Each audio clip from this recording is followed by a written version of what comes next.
Hi everyone, my name is Joanna Tenor and I am CEO at DRAGO Entertainment. The reason why I have pleasure to talk to you today is the moment when we're getting closer to the Winter Survival release date, and I would like to share with you some important information. As you know, our title is being developed for a while now and it went through a long way. Since the beginning of the production, it has evolved a lot, what led us to make particular decisions. One of them was decision of moving project to the Unreal Engine 5. It was the one and only decision we could make. This is our biggest and very important project. We look at it in a long perspective, and this transition on newest engine just had to happen. While we originally planned to launch the game in October, we decided to extend the production time, which allows us to refine the project. The feedback we received from players after the prologue was very valuable, and the extra time allows us to introduce new mechanics and game modes. We managed to add a lot of new things, starting with the new building and combat system, animations, and the introduction of the new mechanics, new technologies such as Lumen, Nanite, and TSR. This is why we decided to set the release date on February 28, 2024. As the project is coming out in early access, we will constantly be collecting feedback from the players and will continue to add new things that will only further enhance the immersion of our title. Now I would like to invite you to watch the material prepared by us, which will give you a brief overview of the things we are working on and what Winter Survival currently is. My name is Jan. I am technical director in DRAGO Entertainment and also the producer of, the lead producer of the Winter Survival. Initial scope of the game before we decided to expand it was quite different to what is currently present in the game.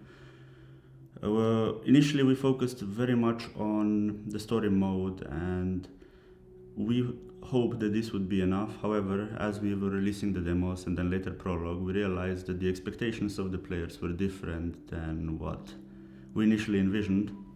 So we had to move a lot of features earlier into the production plan that we initially anticipated.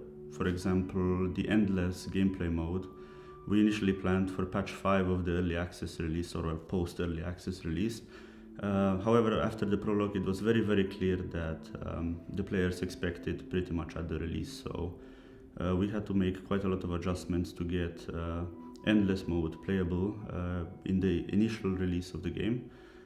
This also had to come with a lot of changes in the other systems, like the whole insanity system, and providing gameplay loops to make endless gameplay mode interesting enough to play. As well as still keeping track and expanding the story mode as planned in basically the same amount of time as before. We've also decided to expand a little bit on the combat, making it still very defensive, however providing options for some more offensive gameplay, hunting and these kind of things that were again initially not in the scope. However, we felt like it was necessary to make the game better and more competitive with other survival games. The key features added to meet the expectations of what survival games have these days were mostly related to, I would say, building system. Most good survival games have building systems and we initially did not plan for it at all. We wanted to, like we had in the original demo, we wanted to have a sort of like shelter repair and shelter pre-built in the story mode, so you would be basically going from one shelter to the other.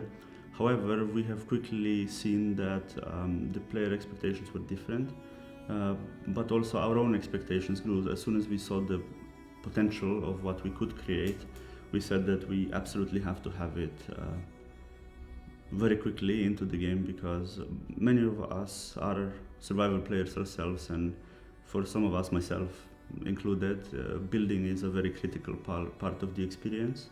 So the decision to bring building system in made it give us more parity compared to the other survival games that have already been released, plus has improved our game significantly in terms of gameplay. We also want to collect player feedback through early access or playtests or any other way that we will be able to, in order to try to get generally the idea of what the players want and try to include as many of community-based ideas into the game as we can, while keeping the integrity and the vision of our game the way we want it to be. My name is Marek and I'm tech artist at DRAGO. I'm also team lead of Enviro Artists. We decided to adopt all the big flashy features, so to say, so like Nanite, Lumen, TSR, and so on, and some of the smaller ones that would help us to build world faster and just streamline the production. And here I'm speaking about PCGs or World Perdition for that matter. Adopting those new features were quite risky if we would like to do it in our game just right off the bat. That would probably extend the production time. We didn't really want it to go this way. We wanted to prepare ourselves as much as possible. So we figured that we're gonna prepare an art sample. So the tech art sample actually, where we would adopt all those features in a safe control environment, so to say in a box, before we introduce it into our project. As we started making art sample, we figured that all those features are kind of go hand in hand, and implementing some of them without implementing the other may create some caveats that we don't really necessarily want to take care of.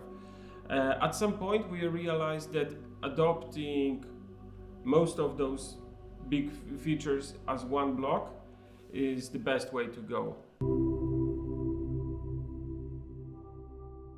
Hi, my name is Karol Sasorski and I'm a CMO at DRAGO Entertainment. Since the beginning of the production of Winter Survival, the project has evolved so much that we felt we needed to refresh the branding of our title as well. We thought we and the players needed something more distinctive to allow us to identify with our game. Winter Survival is the game in which we not only face the wilderness, but also our nature. And this is what we wanted to show in our new branding. For the rebranding project, we invite the Hungary-based team whose portfolio includes titles such as Valorant, Dying Light, Ghost Runner, or Witcher Monster Slayer, and we knew that with their experience and fresh perspective on our project, something good would be created. The new version shows a decidedly more survivalist character, and the cracks on the logo symbolize destructiveness, which applies to all aspects of the game, especially our mental state. The symbol of the spear also appears, which is the perfect closure and underscore the new approach to the combat system.